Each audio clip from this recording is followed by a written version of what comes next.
Hello, everyone. Welcome to another episode of the I Will Aim podcast. Our topic for today is Finding My Hero Within with Amy Thurman. Just to give background about Amy, in 2014, through a devastating fall to the hardwood floor, she suffered a sheared brain stem, traumatic brain injury, and broken neck that went undetected for 6 months. For the first year after the accident, she lay flat for 23 hours daily, where she was not receiving medical care, completely missing on her children's life. Imagine the resilience it took for her to invent herself. While living the past decade with broken neck that went undetected for 6 months, she learned to polish the mirror of her life and created the framework that turned her disability into an ability to help others. Her mission as former educator, administrator, social worker is to inspire and empower heart centered individuals, school, and businesses within the local community to work effectively together for the betterment of all. By sharing her renewal journey of resilience and transformation, she aimed to provide hope and guidance in teaching you to overcome adversity using the polish the mirror of your life, connecting with your soul, and letting your true light shine. Through the profound lessons she gained from living the past decade with broken neck, she is dedicating to inspire and empower individuals to overcome adversity and discover and unleash their full potential, fostering a passionate and supportive environment and encouraging everyone to write their own story. She is known for courage and determination, but as an inspiring speaker, she's also great at bringing people together, creating a team mentality change, and leading others. Welcome, Amy. Oh my goodness, Will. Thank you so much for that warm welcome. I'm just so honored to be here. Thank you. I'm really honored to have you today. We have a lot of topics to unpack and looking forward to have a great conversation. Let me go to the first question, Amy. Your journey of resilience is incredibly inspiring.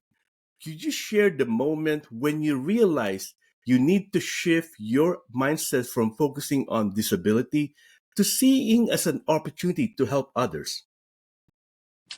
Absolutely. Oh my gosh, I remember that so well. It was, lying in that bed for 23 hours a day for almost a year. I was just focused on negative. I couldn't do anything, literally anything that I could do before the accident. And so I was just focused on what I couldn't do.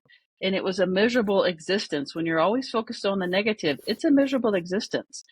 And so I had this, when you're in that deep, dark place like that, which I almost swallowed a handful of pills. It was that bad. That was my plan. But when you're in that deep, dark place, you're just not thinking clearly. Your thinking is foggy, it's very muddy. And I, out of the blue, just had this moment of clarity, this clear thinking that said to my heart, what if you don't have to die? What if you can make a different choice? What if you can take the same energy you're using trying to die and use it to fight to live instead? Maybe you could get better. And if you can get better, maybe you can use your experience to help others. And so that's what I did. I shifted my mindset. It wasn't instantaneous. It was a battle, a hard fought battle, because it's difficult to come out of that deep, dark place. And I know that with my background in education and social work, that you can't just change something.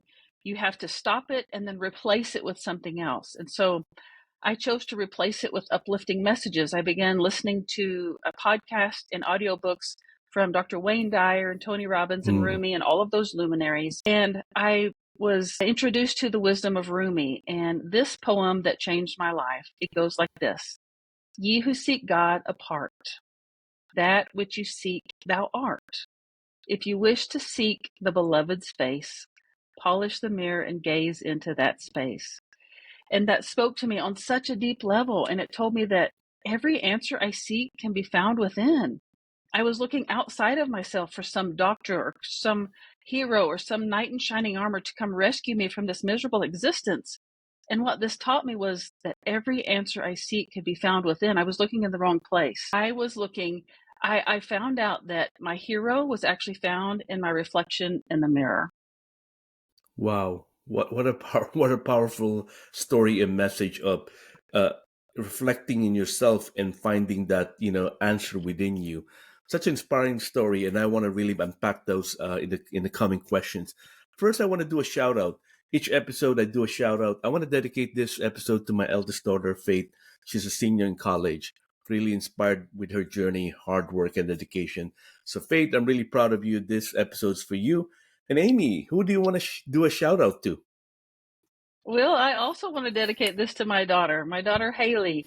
She's 27. She is my biggest cheerleader. She's always cheering me on and proud of me and just feeding me full of good information and just positivity that I need. I have to have people like that in my life too. I feel that role in other people's lives, but she feels that role in mine. I'm just so grateful for her. Thank you for sharing your shout out. The next question is I want to talk more about the framework. The framework you created called Polish the Mirror sounds powerful. Can you explain the framework entails and how does it help people transform their life? Okay, I will give you the short version because there's a lot to it, but it's 3 steps. The first one is we have to start by polishing our mind. And I Mhm. talk a lot about emotions.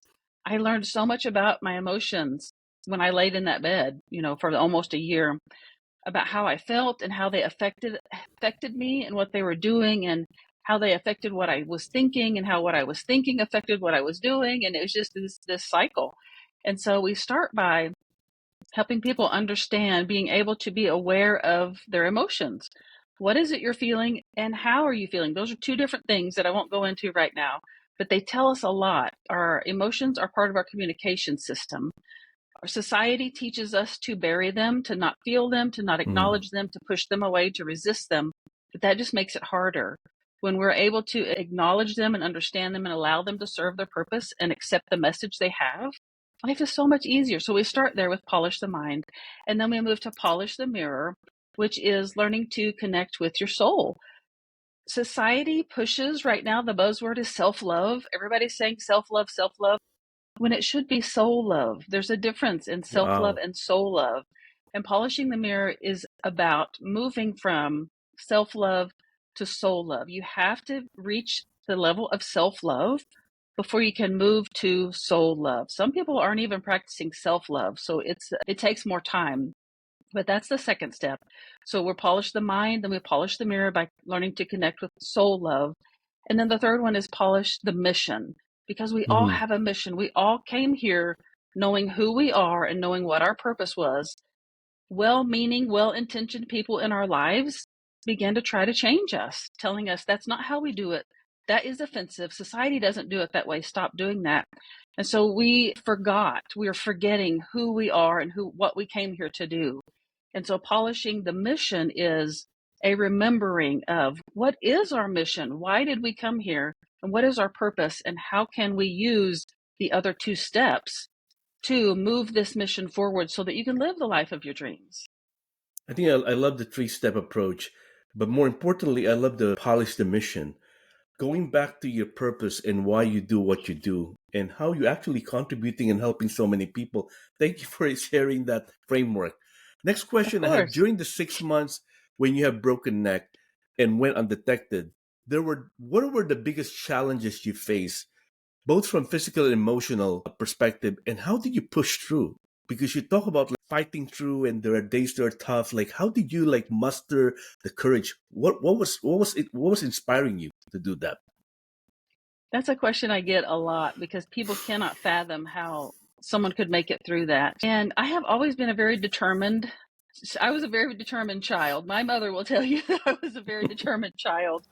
And I just refuse to give up. I think it's part of just how I'm built in my mentality, but also I missed that entire year of my children's lives. So my Mhm. daughter was a senior in high school. My son was a freshman in high school. And my little guy was 4 years old at the time. And it was so difficult. That was the most difficult part, was missing out on that entire year of their lives. Those are pivotal years for children, and they need their mama during those years. But I missed that entire year. And so that was the most difficult part. But the way I made it through it was I was determined. Like I said earlier, I almost swallowed a handful of pills because it was so miserable. But it was that moment of, I know that I came here for a reason, and I don't think it involves swallowing a handful of pills. I don't think it involves being incapacitated and having to lay in this bed. Someone out there has to know what's wrong with me. I just haven't found them yet. And so then it began to stir in my soul, like, okay, then this is going to become my mission for now, to figure out a doctor or someone out there who knows what tests to run to figure out how I can get better or exactly what's wrong with me. And so then it became like a dog with a bone, like I am just holding on to this and just really, really pushing and pushing. And I did. I'm on my sixth neurologist right now because I just kept going through them until I could find one who knew what to look for. And so I think it's that the spirit of determination played a big role, but also that I made it my mission to figure out that as well. So that helped too. Well, thank you for sharing about the spirit of determination. I think it's great for people to hear that because I'm sure a lot of people are facing a lot of life challenges, and your message would resonate really well with them.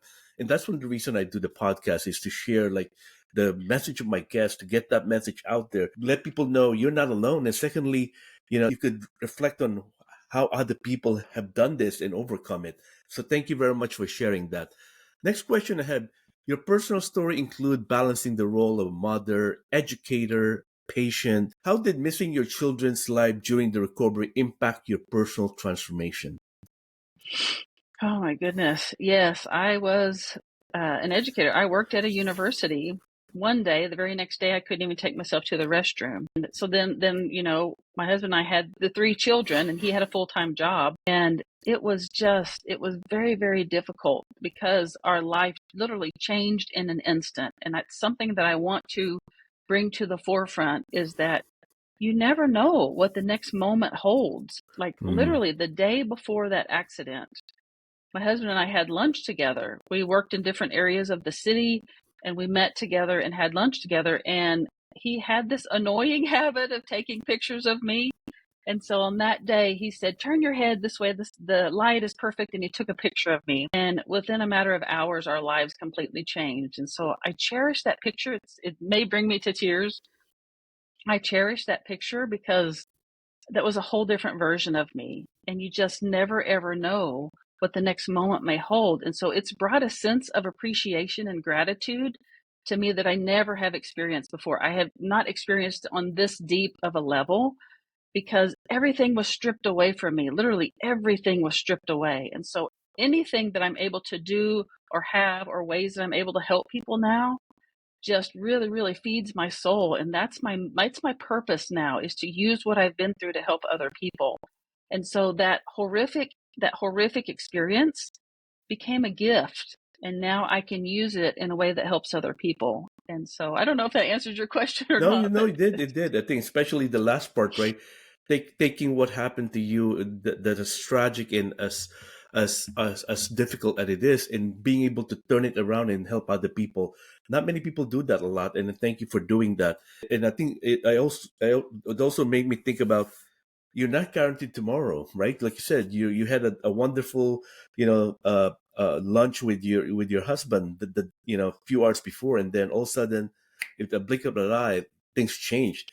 And learning to appreciate what you have today, in the moment, right? Like I always tell my kids, I said, being in the moment, it's the quality of that moment, not the quantity of the moment, because I yes, think because if you don't have tomorrow, you could at least reflect on the last moment you were in. Was it a good moment or not? And I think you just uh, reinstate the fact of how important it is to stay in that moment and enjoy that moment, because like tomorrow is not guaranteed. Thank you for really absolutely. stressing on that point. You mentioned that resilience played a big role in reinventing yourself. What advice do you have for people who are feeling stuck and trying to find their own resilience? Because it's not an easy thing to do. It really isn't. It's not something that we're taught to do at all. It's something that we experience and we're like, what the heck is happening? I don't know what's going on and I don't know what to do with it. But I see resilience, from all that I've learned about resilience through this journey, like a rubber band. When you think about a Hmm. rubber band, when you stretch it, it only goes so far.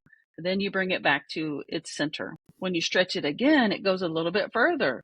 Each time you can pull it a little bit further because it's stretching a little further every time. And resilience is like that. When we go through these times that don't feel good, it's like stretching that rubber band a little bit more and a little bit more every time. You're able to take on or be able to make it through a little bit more each time. But here's the thing with a rubber band, if you stretch it too far, we know what happens. We've all Mhm. been by a rubber band that broke, right? And it's not fun. So we have to understand where that point is in our lives. Before we get to the point where that rubber band is about to break, we have to have tools in our toolbox to be able to use them so that our rubber band doesn't go to that point where it's breaking. So it's a matter of learning what works for you. It's different for each person. And that's what I do is just personalize it because I have a program, yes, but it doesn't fit every person because every person's experience is different. And so you have to come up with tools that work for you, that you know work for you, to help you make it through those times that are difficult so that you can build that resilience so that when the next wave comes, you can take it on and a little bit more, just like the rubber band without breaking. Thank you for sharing the rubber band concept. Like I was trying to imagine it, and when you said to the point where it snaps, it flicks, like it hurts. Like I could imagine that too. But thank you for sharing that. I think I'll create a short clip about that one. Next question for you is in 2022 you were invited to speak at the cosmetic and skincare company annual convention. What was it like to sharing your story in such a large platform, and how did it influence your mission to help others? Oh my goodness, it was terrifying. I had never done anything like that before. I had just had conversations with people, maybe in just small groups about what I had been through. And, when you live it, you don't really think it's that big of a deal because you're making it through it and you're living it day by day. But when you start sharing it with people and people, their jaws just drop and they're just telling you how inspiring it is, it's so strange. And then to be invited to share my story on a stage in front of, almost a couple thousand people, it was terrifying. But at the same time, I knew I had to do it because, again, I knew that my purpose was to use my story to help other people. So I did it. I made it through that. And afterwards, I got so many messages. I still get messages from people who were there saying how inspiring it was, how they don't look at life the same anymore, like they don't feel sorry for themselves anymore. And it's a strange feeling because I don't see myself like that. I'm just a gal from Oklahoma living my best life, trying to use my story to help other people. And to have people like put me up on a pedestal like that is just really strange. And I'm just like, I'm just a person just like you. I make mistakes, I learn from them and I grow. And that's just how it is. That's just part of being human. I'm still a human, but it has given me a platform. That experience of speaking on that stage for 8 minutes gave me a platform to be able to use my story and spread it more widely. And then I wrote my book and then it just blew up and all these other things started happening. So really that was the catalyst for me to I almost said no. I literally said, I can't do that. That's terrifying. But because I said yes, and that's a point I want to make, that it's because I said yes and I took that risk and I felt the uncomfortableness and the terrified feeling, it launched me into a whole different trajectory in a way that I'm able to help a lot more people. I think it all went back to your purpose, right? I think, and I'm trying to like think about the whole thing. It all went back to your purpose, and because you know your purpose, and you were given that stage, you're now able to touch more people's life. And thank you for doing that, because, like you said, a lot of people said they look at their lives differently. They have a different perspective on life, and that wouldn't happen if you said no to it, and you did not. Your yes was a big yes for not only your audience but for the other people that actually attended the event. Thank you for sharing that. Let's now talk about your book, Finding Hero from Within. Sounds like an empowering read. I'm actually going to buy that and I'm going to have you sign it. Okay, Can you I have tell it us right here. more? Can you tell us more about the central message of your book and what reader can expect to take away from it? I would love to. It chronicles my 10-year journey of living with a broken neck that went undetected for 6 months and how I fought my way through the medical and disability systems and learn to overcome adversity. And so it's a message of hope and resilience and overcoming adversity. Some people refer to it as a workbook, like there aren't really questions in there, but they say it's like a guidebook on how to make it through hard times. And I have readers, several of them who have messaged me. One of them actually asked me if they could meet me on Zoom because they wanted to see my face and told me that it saved their life, that they were on the verge Wow. of ending their life. And because of my story in my book, they saw that I made a different choice and that their life was not as bad as they thought. And they chose to live instead. It makes me emotional to think that, again, it's just it's my story that I live. To me, it's not anything great, but it's literally saving lives.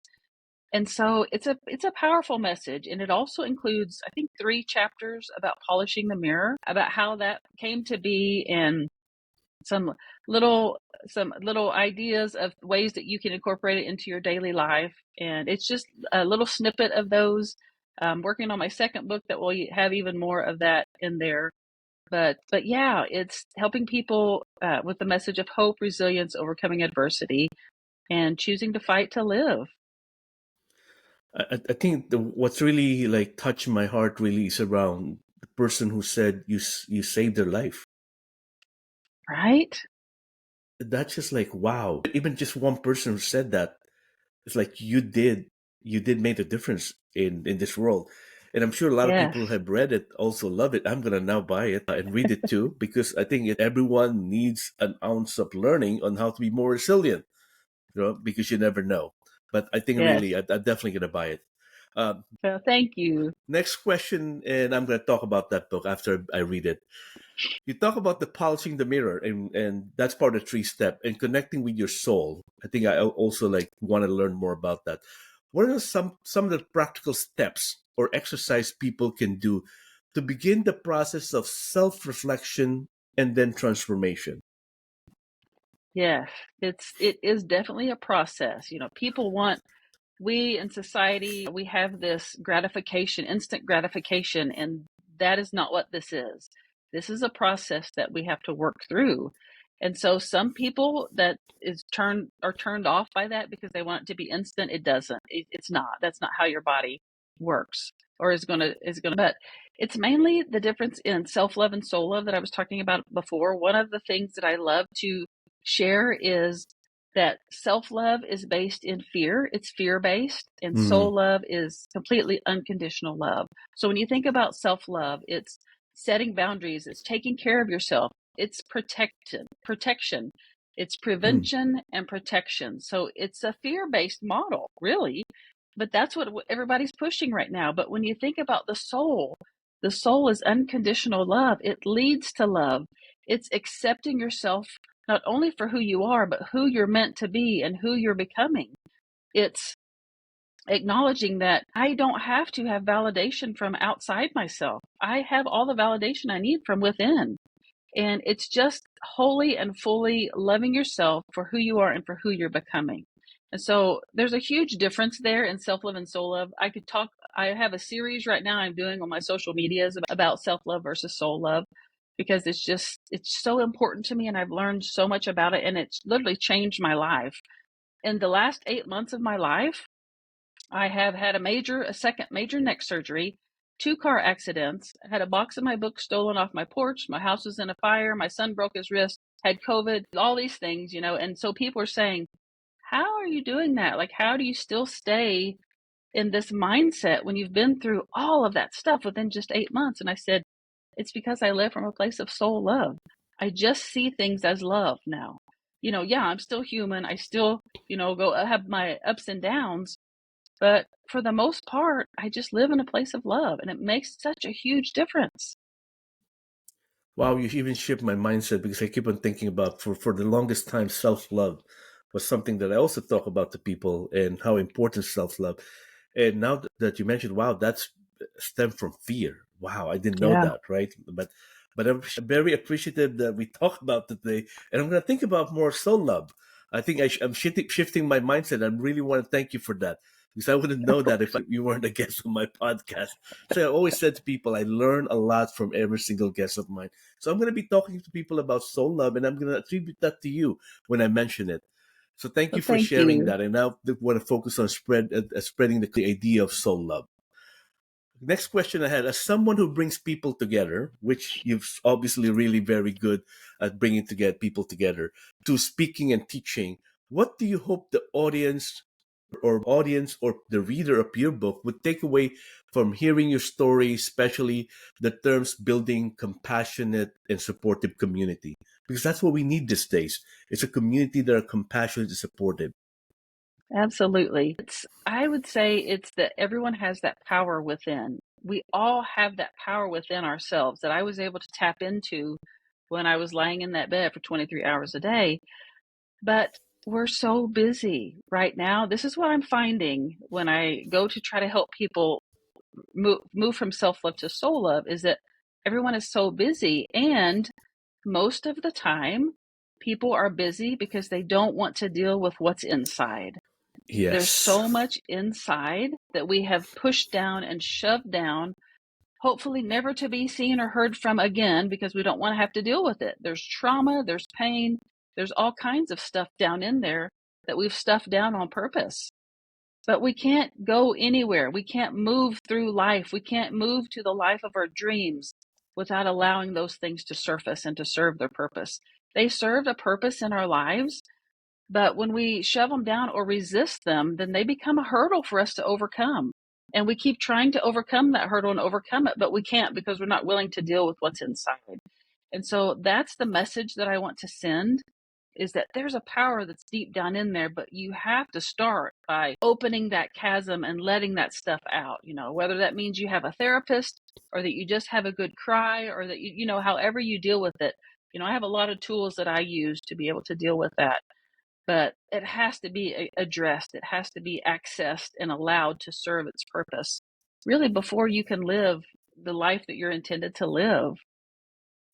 I think that message is so powerful. Not to stuff them on the side and try to ignore that, pretend it that never happened, and learning to deal with that. And by dealing with that, it helps you heal, right? I think Yes. society itself kind of lent to itself to say that's not good. You shouldn't be doing that. So the more you kind of sweep under the rug, at some point, that's not going to work anymore. And I love the message that you shared about dealing with it, no matter what ways or means you want to deal with, but you should deal with it in order to help you transform.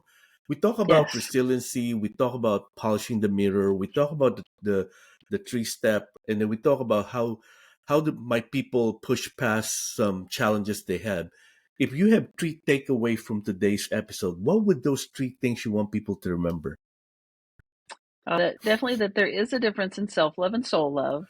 Pretty passionate about that, if you can't tell.